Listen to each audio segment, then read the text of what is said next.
மட்டுமாய் நடத்தும் கர்த்தர் இனிமேலும் உன்னை நடத்தாரோ? கர்த்தரில் நீ மனம் பதித்து இதம் நடந்தால் நடத்தாரோ? மன கஷ்டங்கள் பண கஷ்டங்கள் வியாதி தோல்வி வந்தாலும் கர்த்தர் தாமே கர்த்தர் தாமே துணைக்கு நின்றால் வெல்லுவோம்.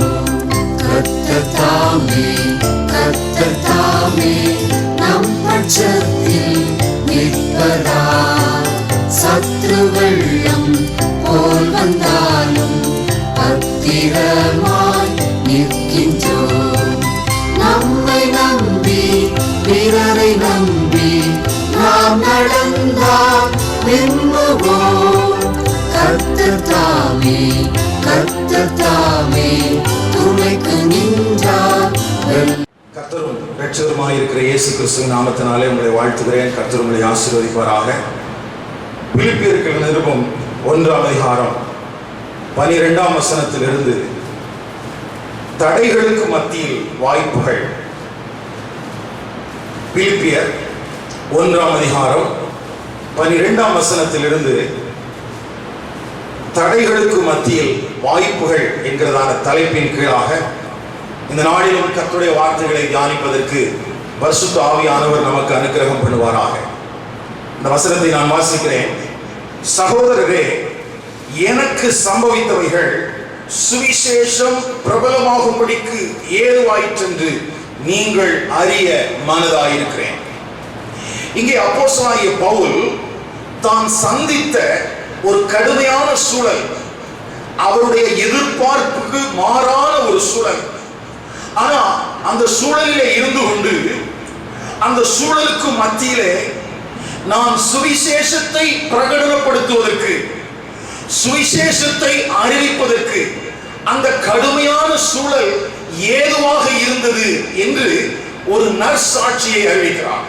கவனிங்கள், அப்போஸ்தலனாகிய பவுலுடைய வாழ்க்கையில நாம் ஞாபகத்திலே கொள்ள வேண்டிய சில அருமையான சம்பவங்கள் இருக்கிறது.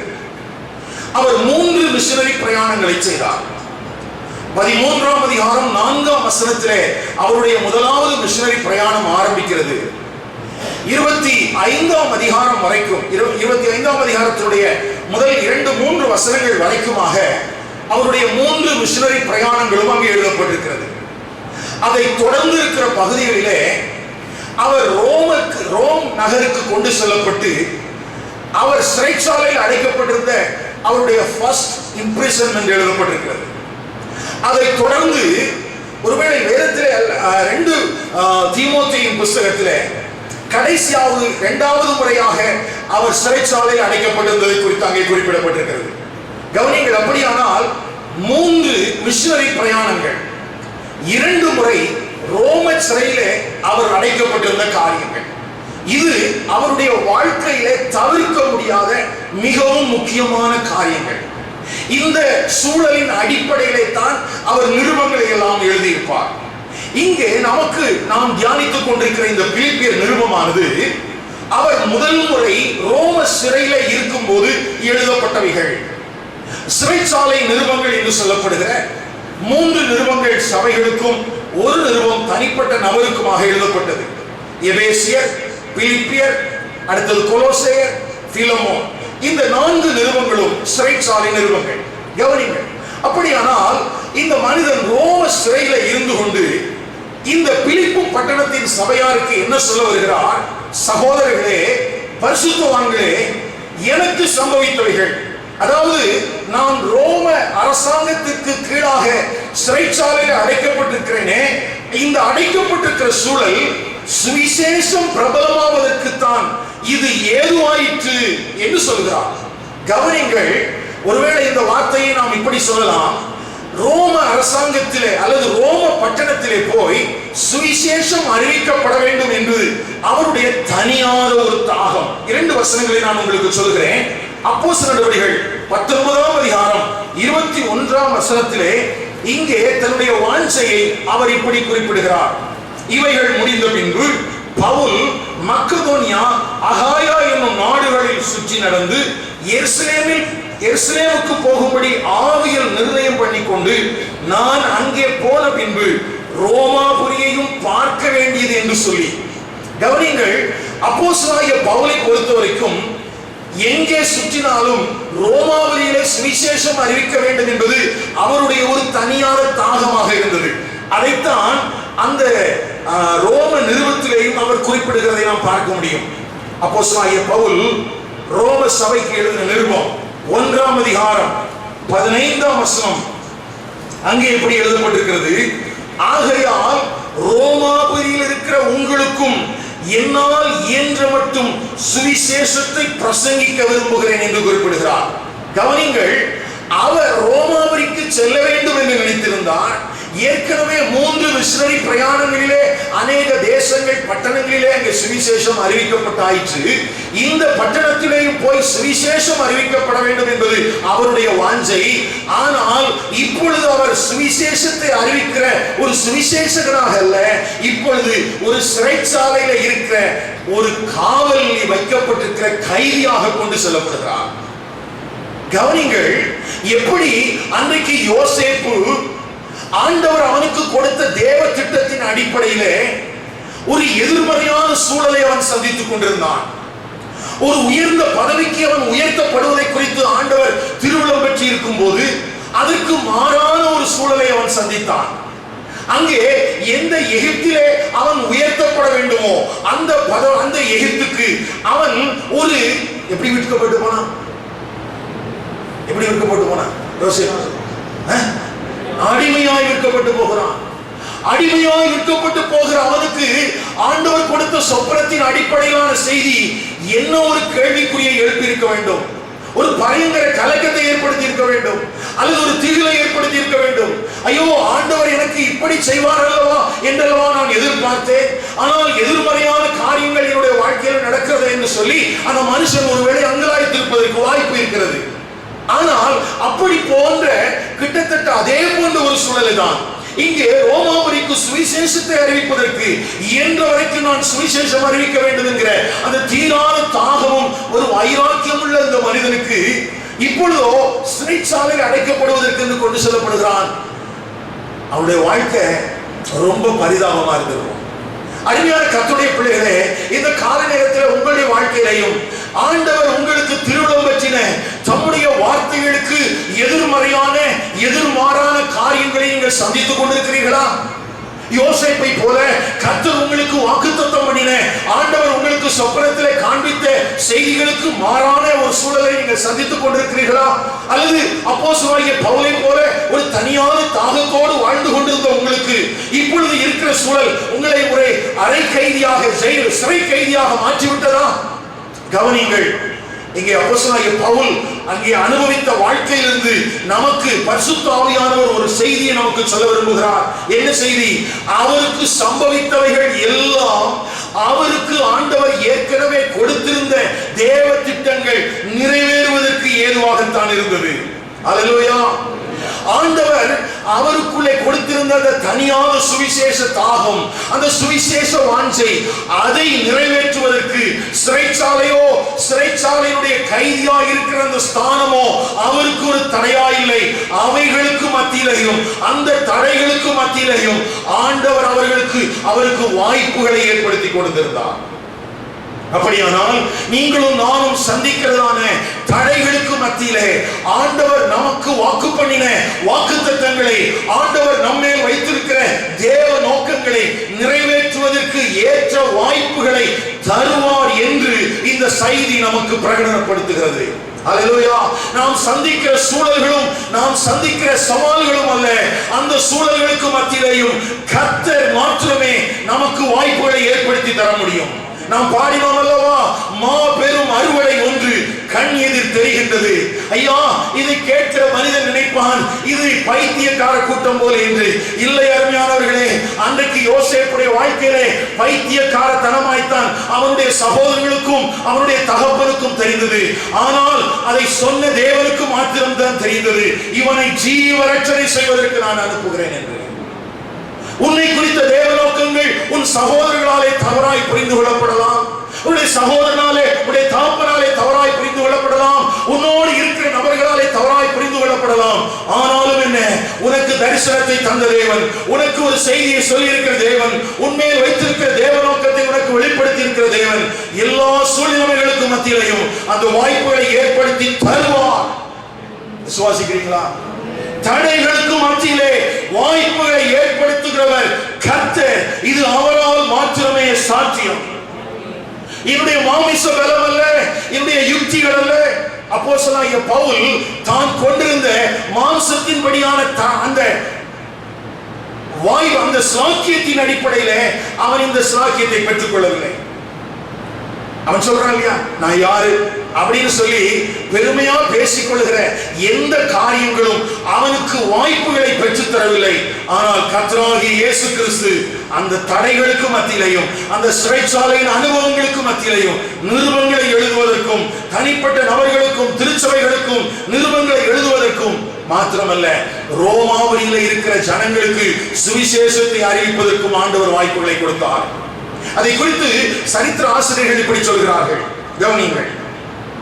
அவர் சிறைச்சாலையில் அடைக்கப்பட்டிருந்த காலத்திலே கிட்டத்தட்ட 9000 சிறைச்சாலையிலே காவல் அதிகாரிகளுக்கு அவர் சுவிசேஷம் அறிவிக்க வேண்டும் என்று அவர்கள் கருதுகிறார்கள். ஏனென்றால் 6 மணி நேரத்திற்கு ஒரு முறை போர் சேவகன் அவருக்காக நியமிக்கப்பட்டிருந்தானா. எத்தனை மணி நேரத்துக்கு ஒரு முறை? 6 மணி நேரத்துக்கு ஒரு முறை. அப்படின்னா ஒரு நாளைக்கு எத்தனை பேர்? 4 பேர். ஒரு நாளுக்கு 4 பேர் வீதம் அங்கே ரோம அரசாங்கத்தினுடைய காவல் அதிகாரிகளாக இருந்த ஒவ்வொரு நபருக்கும் கர்த்தருடைய வார்த்தையை பிரகடனப்படுத்துவதற்கு, இந்த சுவிசேஷத்தை பிரபலமாக்குவதற்கு தேவன் அவருக்கு வாய்ப்பு செய்தார். ஹல்லேலூயா. ஒரு பக்கத்திலே பார்த்தால் தடைகள் தான், ஒரு பக்கத்திலே பார்த்தால் எதிர்பாராத சூழல்கள் தான். ஆனால் அவைகளுக்கு மத்தியிலே என் மேல் வைக்கப்பட்டிருக்கிற தேவ நோக்கம் நிறைவேறி இருக்கிறதா என்பதுதான் பிரதானமான காரியம். அருமையான கர்த்தருடைய பிள்ளைகளே, அநேக நேரத்திலே நாம் சுகமாய் வாழ்ந்து கொண்டு நாம் தேவ திட்டங்களை நிறைவேற்றுவதற்கு நாம் எத்தனிக்கிறோம். ஆனால் கர்த்தரோ சில நேரங்களிலே இப்படிப்பட்ட நெருக்கடியான சிலுவை போன்ற சூழல்களை நம்முடைய வாழ்க்கையில் அனுமதித்து அவைகளுக்கு மத்தியிலே தேவனுடைய நோக்கத்தை நிறைவேற்றுவதற்கு விரும்புகிறார்.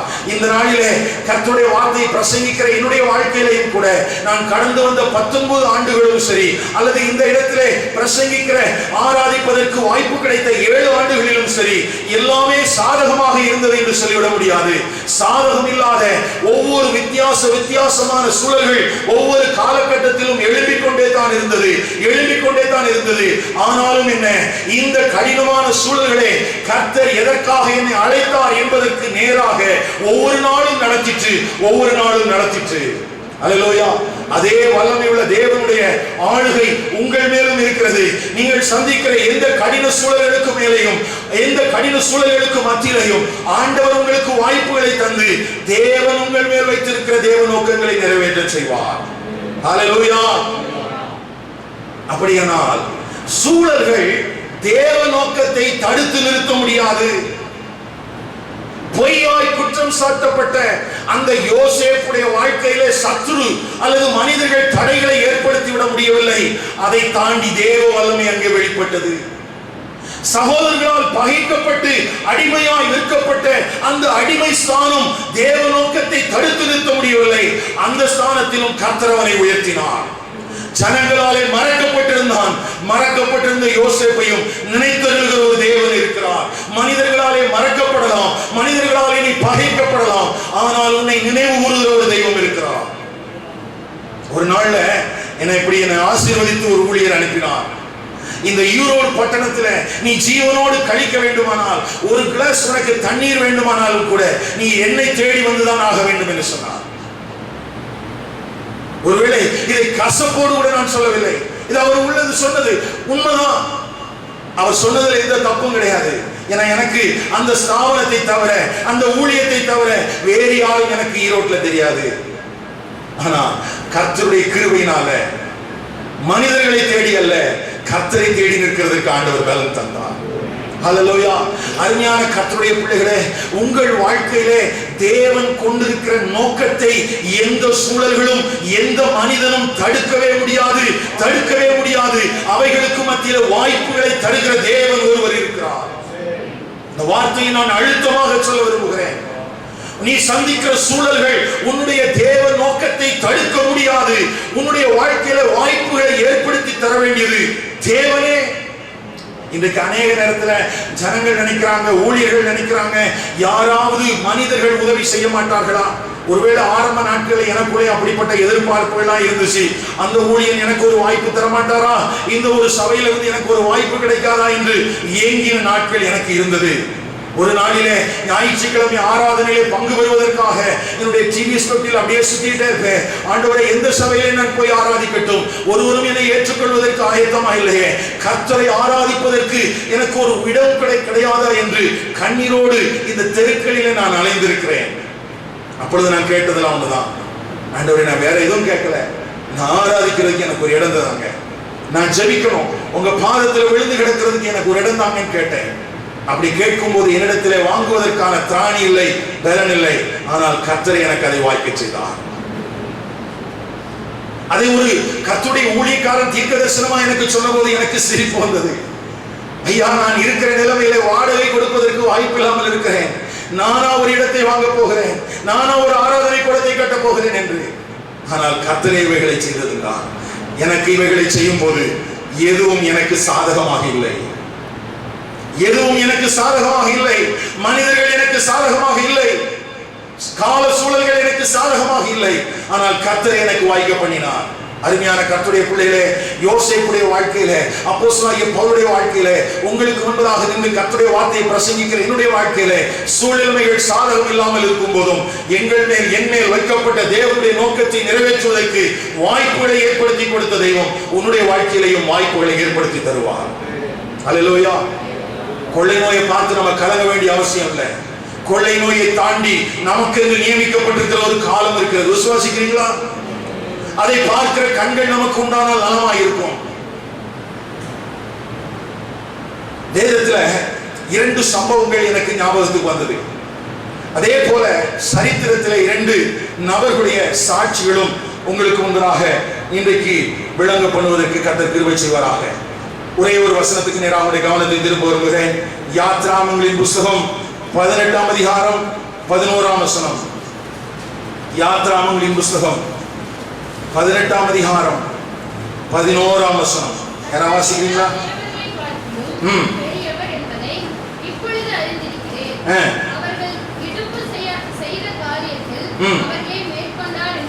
இங்க கவனிங்கள். இங்கே 18ஆம் அதிகாரம் வந்து சபைக்கு ரொம்ப முக்கியமான அதிகாரம். என்ன முக்கியமான அதிகாரம்னா, சபை எடுத்துக்கொள்ளப்பட்ட பிறகு, இந்த உலகத்துக்கு திரும்பி வந்த பிறகு, கர்த்தராகிய இயேசு கிறிஸ்துவினுடைய தலைமைக்கு கீழாக 1000 வருட அரசாட்சியை குறித்து வேதம் நமக்கு போதிக்கிறது. நாம் அதை விசுவாசிக்கிறோம். அந்த 1000 வருட அரசாட்சியிலே யார் பங்கெடுப்பார்கள் என்கிற ஒரு கேள்விக்கு அநேக நேரத்திலே நமக்கு பதில் இருக்காது. பெரிய கேள்வி, குழப்பங்கள் எல்லாம் வரும். ஆனா இந்த 18ஆம் அதிகாரத்துல அதுக்கு நமக்கு நல்ல ஒரு தெளிவு இருக்குது. அங்க இருக்கிற கதாபாத்திரங்கள் என்னன்னா, 1 மோசே, 2 சிப்போராள், 3 மோசேயுடைய குமாரர்கள், 4 எத்திரோ. கவனிங்கள், இந்த மோசே கிறிஸ்துவுக்கு அடையாளமாக இருக்கிறான். 2 சிப்போராள் எடுத்துக்கொள்ளப்பட்ட திருச்சபைக்கு அடையாளமாக இருக்கிறாய். புறவினத்தாரிலிருந்து எடுத்துக்கொள்ளப்பட்ட அவனுடைய மனைவி. ஆகவே புறவினத்தாரிடத்திலிருந்து எடுத்துக்கொள்ளப்பட்ட திருச்சபைக்கு சிப்போராள் அடையாளமாக இருக்கிறாய். மோசேயுடைய குமாரர்கள் யூத பிரதிநிதித்துவத்திலிருந்து, அதாவது இஸ்ரவேலின் பெண்ணியத்திலிருந்து ரட்சிக்கப்பட்டவர்களுக்கு அல்லது அந்த நாட்களிலே அங்கே குடிமக்களாக இருக்க போகிறவர்களுக்கு அடையாளமாக இருக்கிறார்கள். எத்திரோ புறஜாதியாருக்கு அடையாளமாக இருக்கிறார். அப்படியானால் யூத பின்னணியத்திலிருந்தும் பிரஜாதிகளுக்கு மத்தியிலிருந்தும் 1000 வருட அரசாட்சியில குடிமக்கள் இருப்பார்கள். கிறிஸ்து ராஜாவாக இருப்பார். அவரோடு கூட எடுத்துக்கொள்ளப்பட்ட தேவ சபை ஆளுகை செய்கிறவர்களாக இருப்பார்கள். இந்த செய்தியை இந்த யாத்ராகமம் 18ஆம் அதிகாரம் நமக்கு பதிவு செய்து தருகிறது. கவனிங்கள், நம்முடைய சிந்தனை விஷயம் அதல்ல. ஆனால் இந்த இடத்துல எத்திரோ ஒரு காரியத்தை சொல்கிறான். என்ன சொல்கிறான்? கர்த்தர் எல்லா தேவர்களை பார்க்கிலும் பெரியவர் என்பதை இப்பொழுது என்ன செஞ்சிருக்கிறேன், அறிந்திருக்கிறேன். இங்கே இந்த எத்ரோவை குறித்து பல கருத்துக்கள் இருக்கிறது. ஒன்று, மெல்கிசேதேக்கை போல அவனும் ஒரு ஆசாரியன் என்று நம்புகிறார்கள். புறவினத்தான ஒரு ஆசாரியனாக இருந்தாலும் இவனுக்கு கர்த்தரை தெரியும் என்று சொல்கிறார்கள். ஆனால் இந்த வசனத்தில் பார்க்கும்போது இந்த இடத்துல கொஞ்சம் வித்தியாசமா இருக்குது. எல்லா தேவர்களை பார்க்கிலும் கர்த்தர் பெரியவர் என்பது இப்பொழுது, அப்படியானால் எல்லா தேவர்களை குறித்த ஒரு பார்வையும் இவனுக்குள்ளே இருந்திருக்கிறது.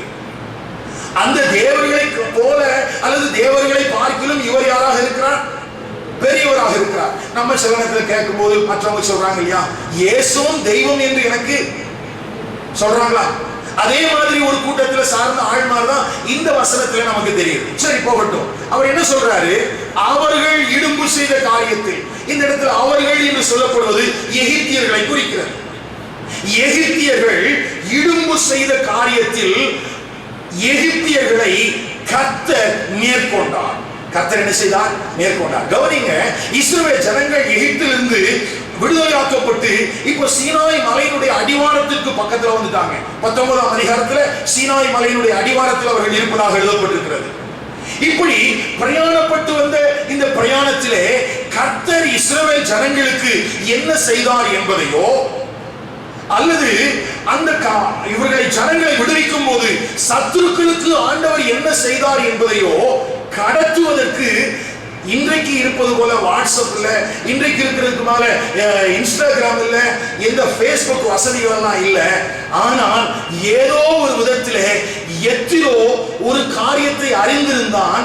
என்னவென்றால், எகிப்தியர்கள் ஒரு வித்தியாசமான ஒரு கடுமையான சூழலை இஸ்ரவேல் ஜனங்களுக்கு ஏற்படுத்தினார்கள். இஸ்ரவேல் ஜனங்கள் தப்பு வைக்கப்படுவதற்கு வாய்ப்பே இல்லை, விடுவிக்கப்படுவதற்கு வாய்ப்பே இல்லை என்பது போன்ற ஒரு கடுமையான சூழல் அங்கே ஏற்படுத்தப்பட்டு விட்டது. ஆனால் கர்த்தர் அவைகளை மேற்கொண்டார். அல்லேலூயா. நல்ல கவனிங்க,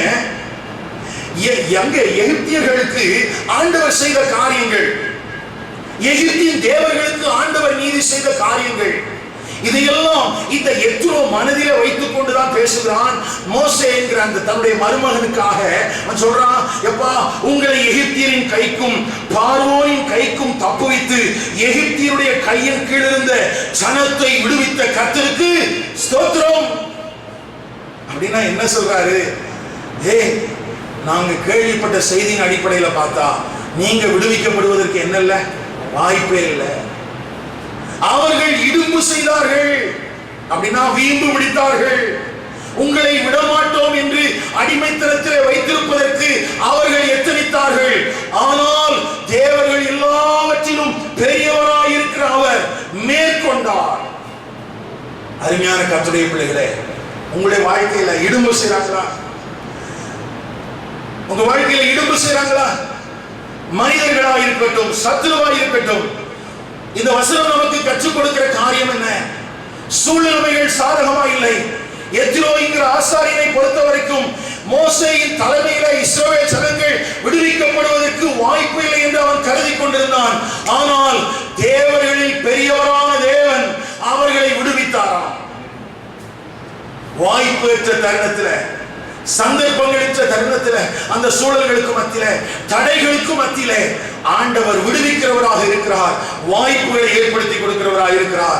அருமையான கர்த்தருடைய பிள்ளைகளே, உங்கள் வாழ்க்கையிலையும் என்னுடைய வாழ்க்கையிலையும் தனிப்பட்ட வாழ்க்கையிலே, குடும்பத்திலே, ஊழியங்களிலே சத்துரு ஏற்படுத்துகிற தடைகள் நம்முடைய வாழ்க்கையில ஒன்றும் செய்துவிடப் போகிறதில்லை.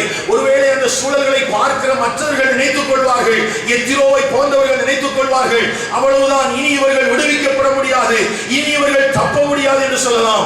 ஆனால் தேவர்கள் எல்லாவற்றிலும் பெரியவர் ஒருவர் இருக்கிறார். இடும்பு செய்கிற எந்த மனிதனுக்கும் மத்தியிலேயும் தம்முடைய வல்லமையை விளங்க பண்ணி அவருடைய கரங்களிலிருந்து தப்புவிக்கிற, விடுவிக்கிற ஒரு தேவன் இருக்கிறார். விசுவாசிக்கிறீங்களா? இந்த தேவன் என்றென்றைக்கும் உள்ள சதா காலங்களிலும் நம்முடைய தேவன். மரண பரியந்தம் நம்மை நடத்துவார். ஹல்லேலூயா. அப்படியானால் தடைகளுக்கு மத்தியிலே விடுவிப்பதற்கு, தம்முடைய வல்லமையை விளங்கப்படுவதற்கு, அந்த ஜனங்கள் மேல் வைக்கப்பட்டிருக்கிற தேவனுடைய நோக்கங்களை நிறைவேற்றுவதற்கு தேவன் எல்லா காலத்திலும் வல்லமை உள்ளவராகத்தான் இருந்தார். யோசேப்புடைய வாழ்க்கையில வல்லமை உள்ளவராக இருந்தார். இஸ்ரவேல் ஜனங்களுடைய வாழ்க்கையிலே சூழ்நிலைகளை மேற்கொள்வதற்கு தேவன் வல்லமை உள்ளவராய் இருக்கிறார். அல்லேலூயா. ஒருவேளை உங்களுடைய வாழ்க்கை உங்களுக்கு ஸ்பர்ஜன் அவர்களை குறித்து தெரிந்திருக்கும். பிரசங்கங்களின் இளவரசர் இல்லையா? அவருடைய பிரசங்கங்கள் இன்றைக்கும் புத்தகங்களாக தொகுக்கப்பட்டிருக்குது, பிரிண்டடா இருக்குது, PDF ஃபைல்ல கிடைக்குது. இன்றைக்குமே நான் வெப்சைட்ல போய் அந்த ஸ்பர்ஜன் அவர்களுடைய அந்த பிரசங்கத்தை கொஞ்சம் வாசித்து பார்த்தா அதிகபட்சம் 4 வரைக்கும் மேல எனக்கு புரியாது. உண்மையை சொல்ல, ஏன்னா அவர் இந்த பாயிண்ட் எல்லாம் பிரசங்கம் பண்ணியிருக்க மாட்டாரு. அவர் அப்படி ஒரே கோர்வையாக அவர் சபையில பிரசங்கம் பண்ணியிருப்பார். அவர் யூஸ் பண்ணியிருக்கிற அந்த லாங்குவேஜ் எல்லாம் என்னுடைய மூளை அறிவிக்கு எட்டுனதில்லை. அதனால ஒரு செய்தியை கூட நான் முழுசா வாசித்ததில்லை. எதுக்காக சொல்றேன்னா, அவர் வாழ்ந்த காலத்திலிருந்து இந்த நாள் வரைக்கும் பிரசங்கங்களின் இளவரசன் என்று போற்றப்படுகிறவர் அந்த C.H. ஸ்பர்ஜன் அவர்கள். அவருடைய துணைவியாரை குறித்து, சூசனா அவர்களை குறித்து சரித்திரம் இப்படி சொல்கிறது. அவர்களை பொறுத்த வரைக்கும் அவர்கள் ஊழியத்திற்கு லாயக்கற்றவர்களாம். ஹலோ, அவங்க ஊழியத்துக்கு யாரு? ஆமா, சூசனா ஸ்பர்ஜனுக்கு ஊழியத்தில் ஒன்றும் செய்ய முடியாது. அவங்களுக்கு ஒன்றும் திறமை தாளந்தெல்லாம் கிடையாது. கவனிங்க. ஆனா இந்த ஸ்பர்ஜன் ஆண்டவராலே வல்லமையாக பயன்படுத்தப்படுகிற ஒரு பாத்திரம். அவங்க என்ன செய்வாங்க? ஒரு நல்ல ஒரு மனைவியா இருப்பாங்க. சில அவருக்கு தேவையான சில உதவிகளை செய்வாங்க, அவ்வளவுதான். ஆனா ஒரு குறிப்பிட்ட நாளிலே ஆண்டவர் அந்த சூசன்னா ஸ்பர்ஜனுக்கு ஒரு பாரத்தை கொடுத்தாராம். என்ன பாரம் என்றால், அந்த தேசத்துல, இங்கிலாந்து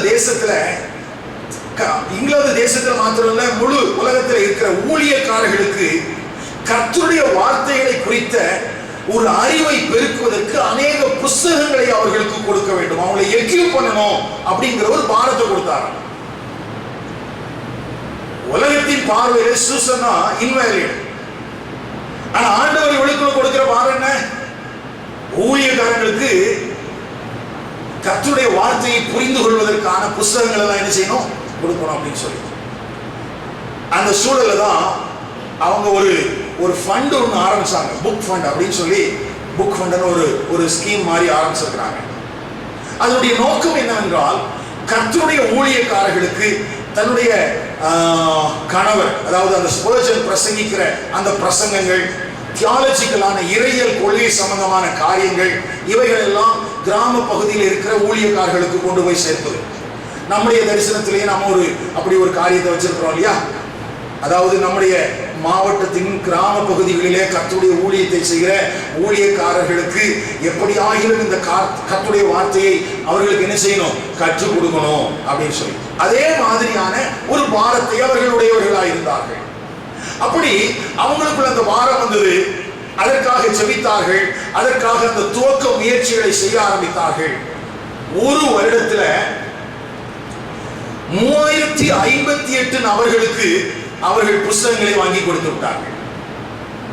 எத்தனை வருஷத்துல? ஒரு வருஷத்துல. 9 வருஷத்துக்குள்ள 71,000 புஸ்தகங்கள் ஊழியக்காரர்களுக்கு என்ன செய்யப்பட்டு விட்டது? கொடுக்கப்பட்டு விட்டது.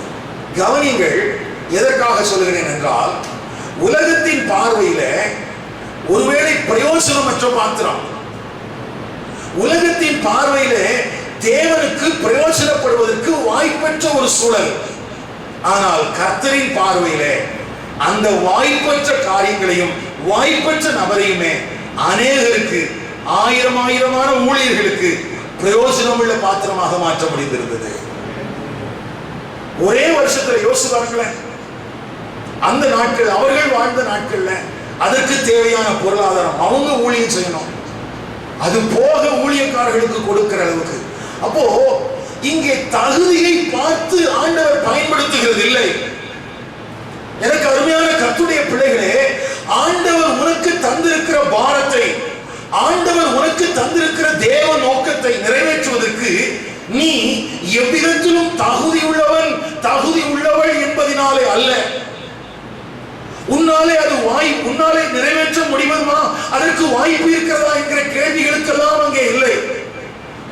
அந்த தேவ நோக்கத்தை அவர் கொடுத்திருக்கிறார் என்றால் சாதகமற்ற சூழ்நிலைகளுக்கு மத்தியிலையும் கர்த்தரே அதை செய்து தருவார். அல்லேலூயா. இன்னைக்கு வரைக்கும் நம்ம சூசனா ஸ்பர்ஜனை நினைவு வருவதற்கு காரணம் என்னன்னா, ஸ்பர்ஜன் பண்ண பிரசங்கத்தெல்லாம் எழுத்து வடிவத்தில் கொண்டு வந்து அதை புஸ்தகமாக்கி தேசங்களிலே ஊழியர்களுக்கு பிரயோஜனமாக மாற்றின ஒரு பயனுள்ள பாத்திரம். இல்லைன்னு சொன்னா ஸ்பர்ஜன் பண்ண பிரசங்கம் அந்த அறையோட நின்று போயிருக்கும். எங்கேயோட நின்றுருக்கும்? அன்னைக்கு யூடியூப் இல்லையே, அன்னைக்கு எந்த மீடியாவும் இல்லை. அன்னைக்கு அந்த ஸ்பர்ஜன் பண்ண பிரசங்கம் அவர் பிரசங்கங்களின் இளவரசன் என்று இன்றைக்கு உலகத்தில் இருக்கிற ஜனங்களுக்கு அறியப்படுவதற்கு காரணம் இன்வாலிட் என்று சொல்லப்பட்ட அந்த சூசனாவை கர்த்தர் பயன்படுத்தினதுதான். அப்படியானால் என்ன? நீங்கள் அனுபவித்துக் கொண்டிருக்கிற சூழல்கள், நீங்கள் சந்திக்கிற சூழல்கள், இவைகள் உங்கள் மேல் வைக்கப்பட்டிருக்கிற எந்த காரியங்களையும் தீர்மானிக்க போகிறதில்லை. அல்லேலூயா. இரண்டாவது ஒரு வேத பகுதிக்கு நேராக உடைய கடத்த விரும்புகிறேன். எஸ்தரின் புஸ்தகம் 9ஆம் அதிகாரம் 1ஆம் வசனம். எஸ்தரின் புஸ்தகம் 9ஆம் அதிகாரம். ராஜாவின் வார்த்தையின்படியும் அவனுடைய கட்டளையின்படியும் செய்யப்படுகிறதற்கு 13ஆம் தேதியிலே, நல்ல கவனிங்க, யூதரின் பகைஞர் அவர்களை மேற்கொள்ளலாம் என்று நம்பினார்களே, அந்நாளிலே தானே யூதரானவர்கள் தங்கள் பகைஞரை மேற்கொள்ளும்படிக்கு காரியம் மாறுதலாய் முடிந்தது. ஹல்லேலூயா. இந்த சம்பவங்களை எல்லாம் நாம் அறிந்திருக்கிறோம். கவனிங்கள், அங்கே எழுதப்பட்டிருக்கிற வார்த்தையினுடைய சாராம்சம் என்ன? யூதரின் பகைஞர்கள் அவர்களுக்குள்ளே ஒரு நம்பிக்கை இருந்தது. எப்ப அந்த ஆமானுக்குள்ளேயும் ஆமானோடு இருந்தவர்களுக்குள்ளேயும் ஒரு நம்பிக்கை இருந்தது. இவர்களை மேற்கொண்டு விடுவோம் என்று நாளை நியமித்து வைத்திருந்தார்கள். அங்கே திட்டமாக எழுதப்பட்டிருக்கிறபடி ஆதார் மாதம் 12வது மாதத்திலே 13ஆம் தேதியிலே, 12வது மாசம் 13ஆம் தேதியிலே நாட்கள் குறிக்கப்பட்டு தேவ ஜனங்கள் மேற்கொள்ளப்பட்டு விடுவார்கள், அவர்கள் அழிக்கப்பட்டு விடுவார்கள் என்று தீர்மானிக்கப்பட்டிருந்ததாம். ஆனால் அந்நாளில் தானே ஆண்டவர் என்ன செய்தாராம்? சொல்லுங்க. தங்கள் பகைஞரை மேற்கொள்ளும்படிக்கு காரியம் மாறுதலாய் முடிந்தது. அருமையான கர்த்தருடைய பிள்ளைகளே, எஸ்தரை போல, மொர்தெகாயை போல தேவ நோக்கத்தை நிறைவேற்றுவதற்காக சிறைப்பட்டு போன தேசத்தில் பிரயாசப்படுகிற, கண்ணீர் வடிக்கிற உங்களுடைய கண்ணீரின் ஜெபங்களுக்கு பலன் இல்லாமல் போகாது. சிறைப்பட்டு போன தேசத்திலே தான் இருக்கிறார்கள், சிறைப்பட்டு போன காலத்திலே தான் இருக்கிறார்கள். அவர்களுக்கு எங்கேயும் நம்பிக்கை இல்லை, யார் எங்களுக்கு உதவி செய்ய முடியும் என்று. ஒருவேளை யூத அரசாங்கத்துக்கு கீழே அவர்கள் இருப்பார்களானால் அவர்களுக்கு ஒரு நம்பிக்கை இருக்கலாம். ஆனால் இங்கே நம்பிக்கை என்று சொல்லப்படுவதற்கு எந்த வாய்ப்புகளுமே இல்லை. ஆனால் ஜெபிக்கிறார்கள், ஜீவனுள்ள தேவனை நோக்கி கூப்பிடுகிறார்கள். சிறைப்பட்டு போன தேசத்திலும் கர்த்தரை வைத்திருக்கிற நோக்கம் என்ன, கர்த்தரை வைத்திருக்கிற முகாந்திரம் என்ன என்று நோக்கத்தை உணர்ந்தவர்களாக அங்கே மன்றாடி ஜெபித்த எஸ்தரின் ஜெபத்தை, அந்த மன்றாடி ஜெபித்த தூண்டுவன அந்த மொர்தெகாயினுடைய ஜெபத்தை கேட்ட தேவன் சத்துருக்களை என்ன செய்தாராம்? மேற்கொள்வதற்கு பலன் கொடுத்தார். அருமையான கர்த்தருடைய பிள்ளைகளே, சூழ்நிலைகள் ஒருபோதும் நம்மை தடுத்து நிறுத்த போகிறதில்லை. நீங்களும் நானும் சந்திக்கிற இந்த கொள்ளை நோயினுடைய தாக்கங்கள் தேவ சபையின் நோக்கத்தை தடுத்து நிறுத்த போகிறதில்லை. ஜெபிக்கிற எஸ்தருக்கு முன்பதாக, ஜெபிக்க தூண்டுகிற மொர்தெகாய்க்கு முன்பதாக காரியங்களை மாறுதலாய் முடிய பண்ணுகிற ஒரு தேவன் இருக்கிறார். நீங்களும் நானும் தான் சொல்ல முடியும், தேசமே பயப்படாதே, எங்கள் தேவன் கிரியை செய்கிறார். நீங்களும் நானும் தான் ஜெபிக்கிற எஸ்தர் தான் சொல்ல முடியும், ஜெபிக்கிற மொர்தெகாய் தான் சொல்ல முடியும், பயப்படாதீங்கள், காரியங்களை மாறுதலாய் முடிக்கிற ஒரு தேவன் இருக்கிறார். தயவு செய்து கொள்ளை நோயை குறித்து தவறான செய்திகளை நீங்கள் பரப்பாதிருங்கள். என்ன செய்தி வேணாலும் பாருங்க, கேளுங்க. ஆனால் நீங்கள் பேசுவது கர்த்தருடைய வார்த்தையாக இருக்கட்டும். நீங்கள் பேசுவது உங்களை கொண்டு கர்த்தர் செய்ய தீர்மானித்திருக்கிற தேவ நோக்கங்களை குறித்தாக இருக்கட்டும். கர்த்தர் அதற்கேற்ற பலனை நமக்கு தந்தருள்வாராக. அல்லேலூயா. அப்படியானால் இஸ்ரவேல் ஜனங்கள் எகிப்திலிருந்து விடுவிக்கப்படுவதற்கு வாய்ப்பற்ற சூழல் என்று மற்றவர்களாலே கருதப்பட்டது. ஆனால் கர்த்தர் அவர்களை மேற்கொண்டார்.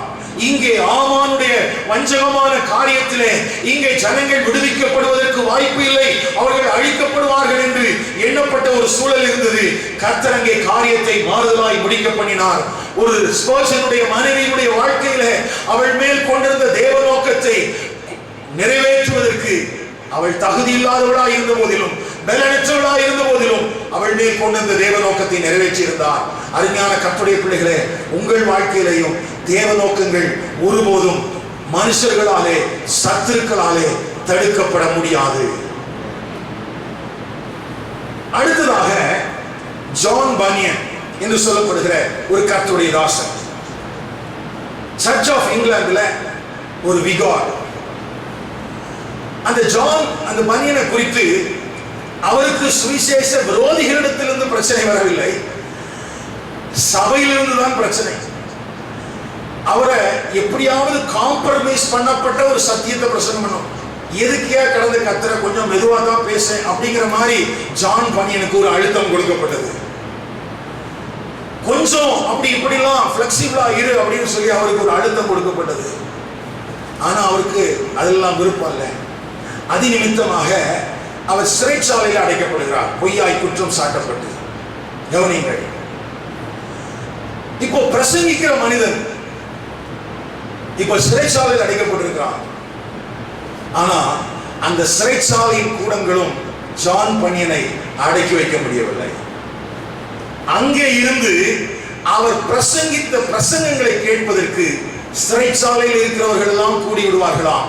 அந்த பட்டணத்தில் இருக்கிறவர்கள் எல்லாம் வெளியே வந்து நிற்பார்களாம் இவருடைய பிரசங்கத்தை கேட்பதற்காக. அருமையான கர்த்தருடைய பிள்ளைகளே, ஒரு சபைக்குள்ள இருந்து 50 பேருக்கு பிரசங்கம் பண்ணி இருக்க வேண்டிய ஜான் பனியனை அந்த பட்டணத்திற்கு முழுவதற்கும் சுவிசேஷத்தை கொண்டு செல்வதற்கு ஆண்டவர் சிறைச்சாலையை பயன்படுத்தினார். அதே போலத்தான் அப்போஸ்தலனாகிய பவுலுடைய வாழ்க்கையில சுவிசேஷம் பிரசங்கிக்கப்பட வேண்டும் என்பது அவருடைய வாஞ்சையா இருந்தது, ஏக்கமா இருந்தது, தாகமா இருந்தது. அதற்கு ஆண்டவர் பிரசங்க மேடை போட்டு கொடுக்கவில்லை, மாறாக சிறைச்சாலையில் வைத்திருந்தார். ஆனால் அங்கே இருந்தும் சுவிசேஷம் பிரபலமாவதற்கு ஏதுவாயிற்று. அந்த ஜான் பனியன் அவர்களுடைய தவிர்க்க முடியாத ஒரு புஸ்தகம், என்ன பேர் என்ன, மோட்ச பிரயாணம். அந்த புஸ்தகம் எழுதப்பட்டது அந்த சிறைச்சாலையில் இருக்கும்போதுதான். கவனிங்க, மனிதர்கள் நினைத்தார்கள், அதிகாரிகள் நினைத்தார்கள், இவனை இங்கே போட்டுவிட்டால் இவன் எழுத முடியாது என்று. யோசேப்பின் சகோதரர்கள் என்ன நினைத்தார்களோ அதைத்தான் இன்றைக்கும் நம்முடைய சகோதரர்கள் நினைக்கிறார்கள். இவனை இங்க வச்சுட்டா அதுக்கு பிறகு என்ன செய்ய முடியாது. உங்களுக்கு ஒண்ணு சொல்றேன், யோசேப்பின் சகோதரர்கள் செய்ததுதான் இன்னைக்கு சத்துருவும் மனிதர்களும் செய்கிறார்கள் என்றால், யோசேப்பை வெளியே கொண்டு வந்த தெய்வம், உயர்த்தின தெய்வம் இன்றைக்கு நம்முடைய தெய்வனாகவும் இருக்கிறார். அல்லேலூயா. ஜான் பனியனை உயர்த்தின தெய்வம் உங்களுடைய என்னுடைய தெய்வமாக இருக்கிறார். பிலிப்பு பட்டணத்தின் சபையாருக்கு அங்கே சந்தோஷத்தோடு எழுதி அறிவித்து சொல்கிறார். யோசிச்சு பாருங்களேன், ஒருவேளை அந்த ரோமாபுரியினுடைய சிறைச்சாலையினுடைய அனுபவம் அப்போஸ்தலனாகிய பவுலுக்கு கசப்பை கொண்டு வந்திருக்குமானால், ஒரு வேதனையை கொண்டு வந்திருக்குமானால், சந்தோஷமாயிருங்கள் சந்தோஷமாயிருங்கள் என்று மறுபடியும் உங்களுக்கு சொல்கிறேன் என்று சிறைச்சாலையில் அந்த மனிதன் எழுதியிருக்க முடியாது. சந்தோஷமாயிருங்கள் என்று எழுதுகிற அந்த மனிதன் சிறைச்சாலையில் அடைக்கப்பட்டிருக்கிறான். அப்படியானால் சூழல் அவனுக்கு சந்தோஷத்தை தரவில்லை, அந்த சூழலுக்கு மத்தியிலே கர்த்தர் கொடுத்த வாய்ப்பு அவனுக்கு சந்தோஷத்தை தந்தது.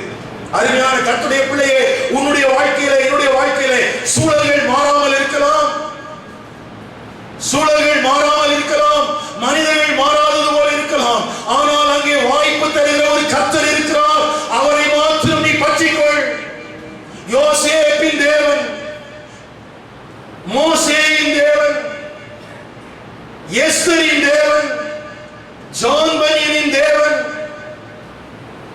சூசனா ஸ்பர்ஜனின் தேவன், பவுலின் தேவன், நீங்களும் நானும் ஆராதிக்கிற தேவன். அல்லேலூயா. அவருடைய வாழ்க்கையில சூழ்நிலைமைகள் எல்லாம் கடுமையாத்தான் இருந்தது. சூழ்நிலைமைகள் எல்லாம் பெரிய அளவில் எழுதி நின்றது. நீ வாய்ப்பில்லை என்று கருதப்பட்டது. அருமையான கர்த்தருடைய பிள்ளைகளே, கவனிங்க. பாடல் நடத்தும் போது ஒரு சம்பவத்தை நான் உங்களுக்கு சொன்னேன் அல்லவா? வடகொரியா தேசத்துல கால்கள் செயலற்று போன நிலைமையில தன்னுடைய பிள்ளைகளை இழக்க கொடுத்த தருணத்துல அந்த எலிசபெத் பிரான்டிஸுக்குள்ள ஆண்டவர் அவளை திடப்படுத்துவதற்காக கொடுக்கப்பட்ட ஒரு பாடல் தானே இன்றைக்கும் உன்னையும் என்னையும் காயம் கட்டிற்று. ஐயா, சாதகமான ஒரு சூழ்நிலையில இருந்து கொண்டு எலிசபெத் உம்மாண்டே தேவனே என்று பாடவில்லையே. நேசிப்பதற்கு வாய்ப்பு இல்லை. என்ன செய்தார் என்று சொல்வதற்கு ஒன்றும் சொல்றதுக்கு இல்லை. ஆனா அந்த தகப்பனை நேசித்தார்.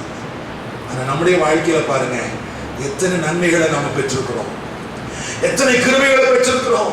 இந்த 6 மாதத்தில் எத்தனை துர்மரணங்கள். நம்மை நெருங்கி இருக்கிற நண்பர்களையும் உறவினர்களையும் கூட விட்டு வைக்கவில்லையே. மரணமோலம் கேட்காத நாளில்லை என்று சொல்லுகிற அளவுக்கு எல்லா பக்கத்திலும் மரணமோலங்கள் நடந்து கொண்டிருக்கும் போது, கர்த்தர் உன்னையும் என்னையும் ஜீவனோடு வைத்திருக்கும் போது, இன்னமும் நான் அவரை கட்டிச் சேர வேண்டியது அவசியமானது அல்லவா? நாம் அவருடைய நோக்கத்தை நிறைவேற்ற வேண்டியது அவசியமானது அல்லவா? சாதகம் இல்லாத சூழ்நிலையில் இருந்தவர்களே கர்த்தருக்காக வைராக்கியமாக எழும்புவார்கள் என்றால், நீங்களும் நானும் எந்த அளவாய் கர்த்தருக்கு பிரயோஜனம் உள்ளவர்களாக இருக்க வேண்டும். அப்படியே எழுதி நின்று அந்த பாடலுடைய ஒரு கவியை நம்ம பாட போறோம்.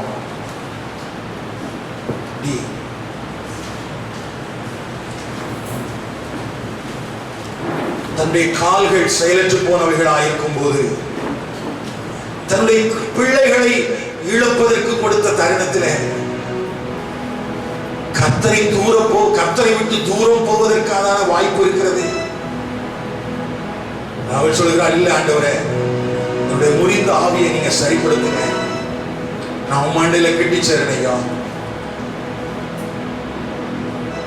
ஒரு ஏக்கத்தோடு கூட இந்த பாடலுடைய 1 அல்லது 2 கவியை நம்ம பாட போறோம். உம்மண்டை தேவனே நான் சேரட்டும், சிலுவை சுமந்து நடப்பினும் என் நாவல் என்றுமே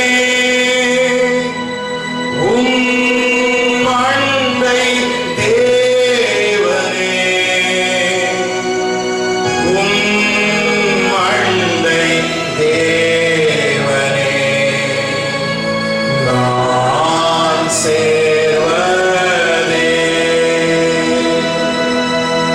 நீர் என்னை நடத்தும் பாதையெல்லாம் வீணெட்டும் ஏணி போல் வீழந்துமா.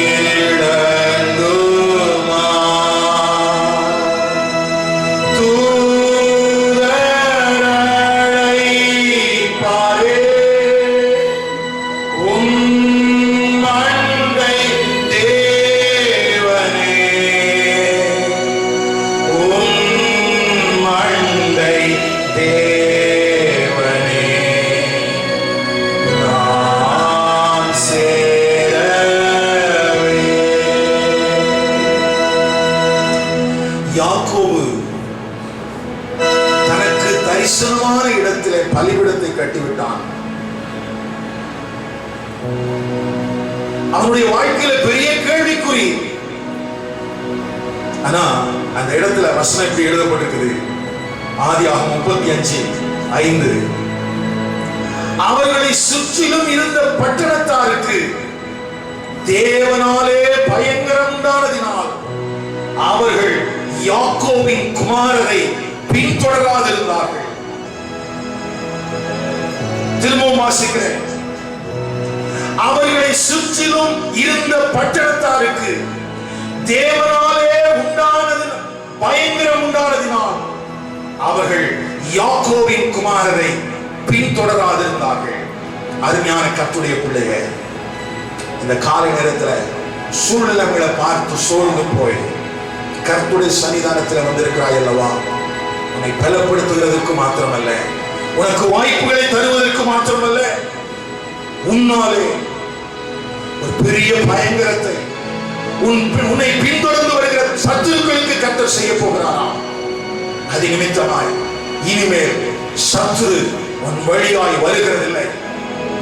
திட்டமாய் ஆண்டவர் இந்த வார்த்தைகளை குறித்து சொன்னதின் அடிப்படையில் பேசுகிறேன்.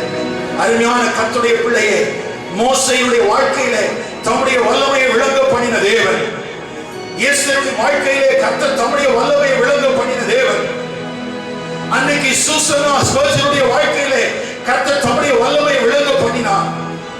அதே போல ஜான் பனியன் அவருடைய வாழ்க்கையில தேவன் தம்முடைய வல்லமையை விளங்க பண்ணினார். அப்போஸ்தலனாகிய பவுலுடைய வாழ்க்கையிலே வல்லமையை விளங்க பண்ணினார். இங்கே யாக்கோபுடைய வாழ்க்கையிலையும் தேவனுடைய வல்லமை வெளிப்பட்டிருந்தது. அதே தேவக்கரம் இன்றைக்கு உன்னையும் பலப்படுத்துவதற்கு, ஒருவேளை இந்த வார்த்தைகள் எனக்காகத்தான், என்னோடு தான் என்று சொல்கிறவர்கள் உங்கள் வலது கரத்தை உயர்த்தி ஸ்தோத்திரம் பண்ணி, ஆண்டவரே உம் அண்டையிலே நான் சேரட்டும் சொல்லுங்க. சிலுவை சுமந்து நடப்பினும் என் நாவல் என்றும் உம்மை பின்பற்றுவதற்குதான், உம்மை விட்டு தூரம் போவதற்கு அல்ல. ஆண்டவரே, நீர் என்னை நடத்துகிற பாதையிலே, ஆண்டவரே, நான் சந்திக்கிற எந்த சூழல்களுக்கு மத்தியிலையும் என்னே வைக்கப்பட்டிருக்கிற தேவ நோக்கத்தை நிறைவேற்றுவதற்கு வாய்ப்புகளையும் வல்லமையையும் விளங்கப்படுகிற தேவனே. சத்தத்தை உயர்த்தி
எங்கள் மேல் வைக்கப்பட்டிருக்கிற தேவனுடைய நோக்கம் இவைகளை நிறைவேற பண்ணுவதற்கு சூழல்களை நாங்கள் காத்திருக்கிறோம்.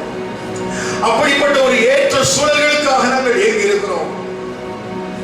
ஆனால் இன்றைக்கு வேதம் எங்களுக்கு திட்டமாய் கற்றுக் கொடுக்கிறபடி அந்த கடினமான சூழ்நிலைகளுக்கு மத்தியிலே வாய்ப்புகளை தருகிற தேவன் என்று இந்த இடத்துல வந்திருக்கிற ஒவ்வொரு பிள்ளைகளுக்காக நாங்கள் ஜெபிக்கிறோம்.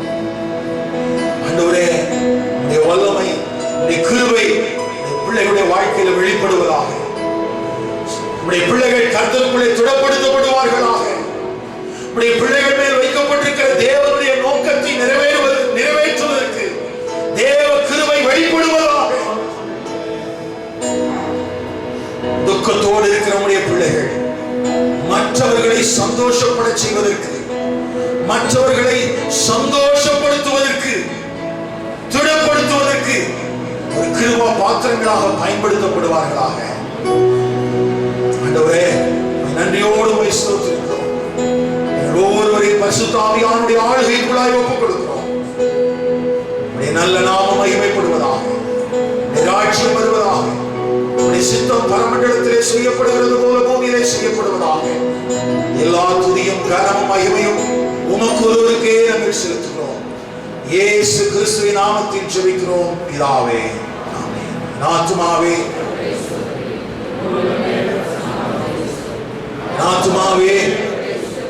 கர்த்தர் செய்த சகல உபகாரங்களையும் மறவாதே.